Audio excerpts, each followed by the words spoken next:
Hello po sa inyong lahat mga ka-crypto. Ako po si Pinoy Crypto Trader at sa video na ito ay atin pong pag-uusapan ang tungkol dito kay Shiba Inu. Kung meron nga ba talaga siyang kakayahang akyatin ang 0.01 or 1 cent yan sa taong 2024. At ayan, bago po tayo magpatuloy ay nais ko lamang po munang bigyang linaw ang aking disclaimer kung saan ang nilalaman po ng video na ito ay hindi po ito isang financial advice. For education and information purposes lamang po ang layunin nito. Maliban po dito ay nais ko na rin pong magbigay babala na wala pong kahit anumang group chat ang Pinoy Crypto Trader. Yan, sabi po rito ay Shiba Inu was launched in August 2020 and since then, SHIB holders have been dreaming for the token to reach 1 cent or 0.01. SHIB has an overall 1.3 million holders and the majority of them are praying for it to achieve the 1 cent dream. Now that 3 years have passed without reaching the target, can it finally reach 0.01 or 1 cent next year, ngayong taong po 2024? Kaya, ayan. Sabi rito ay ang Shiba Inu ay inulunsad or inilaunch noong Agosto 2020 at mula noon ang mga SHIB holders ay nangangarap na umabot ang token sa presyong 1 cent or 0.01.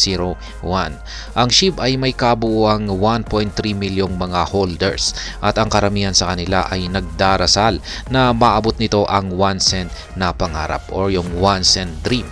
Ngayon na 3 taon na ang nakalipas nang hindi maabot ang target, maaari na ba itong umabot sa 1 cent or 0.01 sa loob ng taong ito na 2024? Ayan, Shiba Inu 0.01 target in 2024 a reality. To be honest and straight to the point, reaching 0.01 in 2024 is a Herculean task.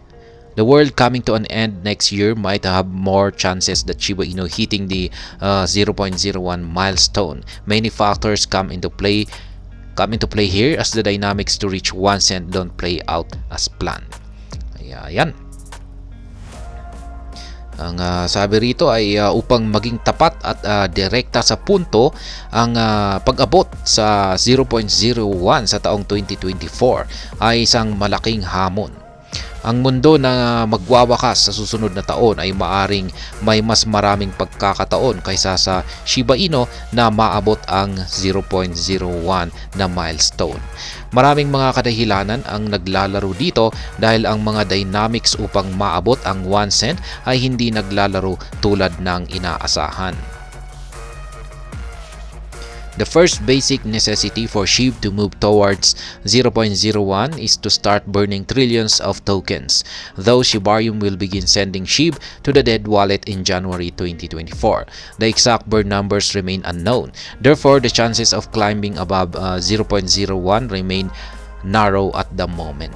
Yan, ang sabi rito ay ang unang pangunahing pangangailangan para sa SHIB upang lumipat patungo sa 0.01 ay ang magsimulang sunugin ang trilyon ng mga token.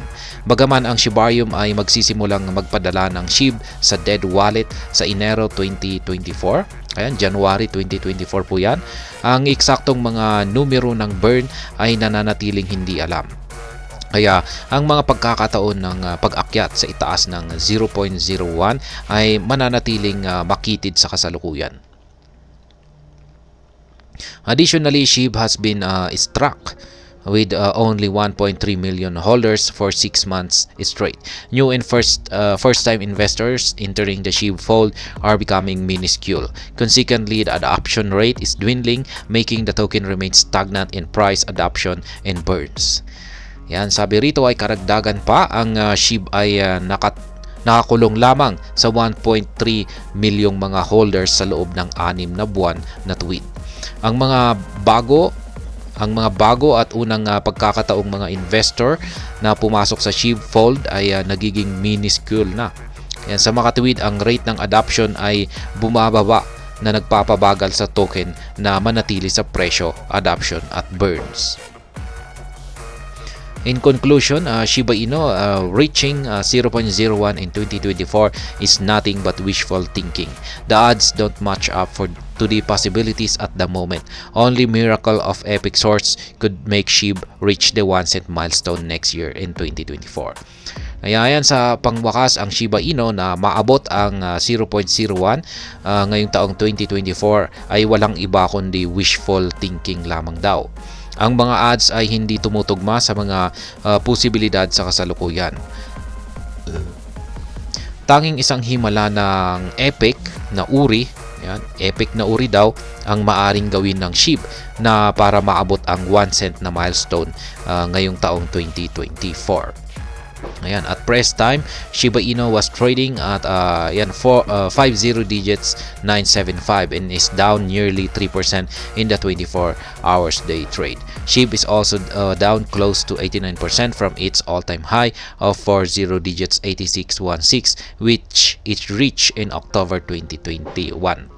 Yan, sa oras na inilabas ang balitang ito, ang Shiba Inu ay nagtitrade sa presyong 50 digits 975. Bumaba po ito ng halos 3% sa nakalipas na 24 oras.